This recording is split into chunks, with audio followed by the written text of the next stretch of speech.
Hey, my name is Christy Rotman. I am the College Life Skills Coach here at UVA. In this video, I'd like to offer some initial tips around time management that will help set you up for success. So I've found that students who think about managing their time on 3 levels tend to feel organized and on top of things. So those 3 levels are the monthly or semester level, the weekly level, and then the day-to-day. And in order to do this, you'll need at least one tool or system, like a planner or an app or a web-based tool. Sometimes you need a few.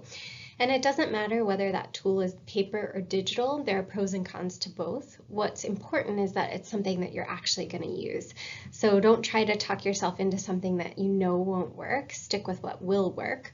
And if you don't know, then it's okay to experiment, to try one thing, and if that doesn't work, then to try something else. At the semester level, you want to have something that will allow you to see all the major assignments and events of the semester at one time.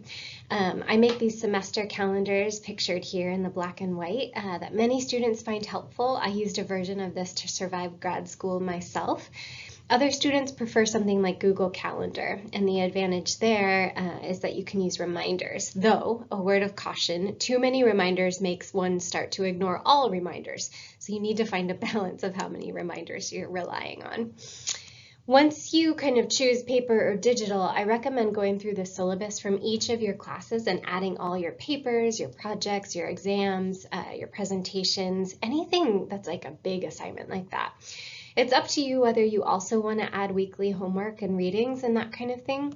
Sometimes students find that gets overwhelming at this level, but some others find it helpful. So if you don't add it here, you can add it on the next level. But this semester view, this monthly view, this is how you'll know what needs to be done and by when. You also want to add anything else big that might impact your studies and classes, such as a family event, a trip, an event for a club or a volunteer organization you're involved in, a religious holiday you observe, anything like that that may have an impact on your studies. Now, the weekly level is a chance to zoom in, and this is when you plan for how you're actually going to do the work from your semester calendar. And again, you can use a paper version like the black and white one pictured here, or an electronic version. And it's helpful to start with a picture of all the commitments that you have on any given week, and we'll call this your weekly template. So you'll block out your class times and anything else that happens at the same time each week, such as a club meeting, a volunteer shift, a job, a religious service, anything like that that you can kind of count on to happen every week. Then that gives you the visual of the framework of your week and where your time is already given.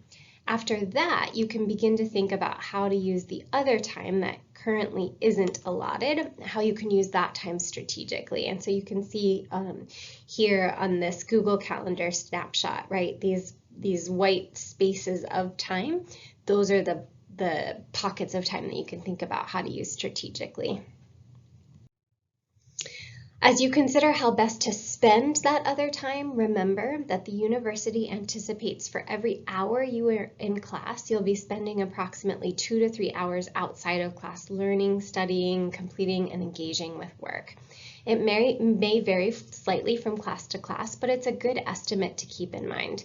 So for example, if you're enrolled in 15 credit hours, you will likely be spending 30 to 45 hours outside of class engaging with course material. And so your weekly plan should account for that time. Each of your classes will also have a rhythm of their own. Maybe you have readings due twice a week or a problem set due on Sunday or whatever it is. Knowing that rhythm and then being strategic about planning for it will help you keep your sanity. Finally, many students find it helpful to have a weekly planning time. I often hear students doing this on Sunday nights where they look ahead for the upcoming week and they make their plan for when and how they will complete everything required of them. This planning time, coupled with the semester level calendar, helps students avoid surprises. Finally, you need something that allows you to stay organized each day with what needs to be done and what your priorities are. This could look like one of these tools. The one on the black and white one is actually a combination of the weekly and the daily, so some students like that. It could also be something on your phone, or it might even be as simple as a Post-it note. Anything that helps you know that these are the things that need to happen today, and this is my priority. So to sum it all up, think for yourself how you will stay organized and on top of your assignments and when you will get the work done. Having a plan and staying organized in this way will allow you to make the most of the time that you spend on your studies while still affording you time for yourself, separate from school, where you can make friends, relax, take care of yourself, engage with the community, see your families, and so much more.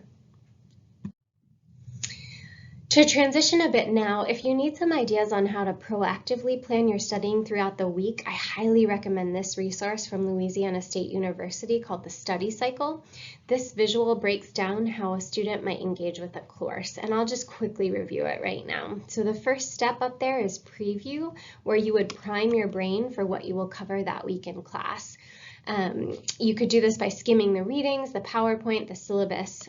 Remember, for this to be beneficial, it doesn't need to be hours and hours of time. It could be as little as 5 minutes when you get to class, right, before class starts. And even doing that would be better than nothing. Next, you would attend class and actively engage, taking notes, asking questions, etc.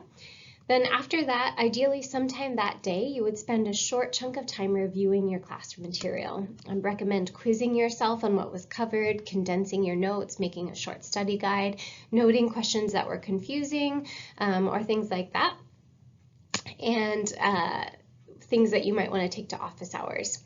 Then, scattered throughout the week would be short study sessions, similar to those training practices for an athlete or musician, right, where you're engaging actively with the material. Finally, at the end you would take a moment and assess your learning. Are your study habits allowing you to thrive, to learn? Are they effective, or do you need to make some adjustments that way? All right. Here's a way to structure those shorter, more intense study sessions throughout the week. Perhaps you've heard of the Pomodoro technique, where you set a timer for 25 minutes to work in a focused manner, and then you take a short break before diving into more work. This intense study session is based on a similar idea, and this template just provides a basic structure to make the most of your time. I would emphasize, I'm not going to read it all, but just that setting a goal at the beginning of your time allows you to be a lot more strategic about what you're trying to do, which can increase your focus and attention and your productivity. And then again, having that review or that wrap up at the end allows you to reflect and say, okay, what worked, what didn't, what do I have left, those kinds of questions. And sometimes we fail to make time to do that. If you'd like to talk about the content in this lesson or anything else related to your time at UVA, please know that I'm always available as a resource for you. I have linked my email here. You can set up a time to meet me by sending me an email. I've also listed my website here, where you can access additional resources and see dates for upcoming workshops I may be hosting.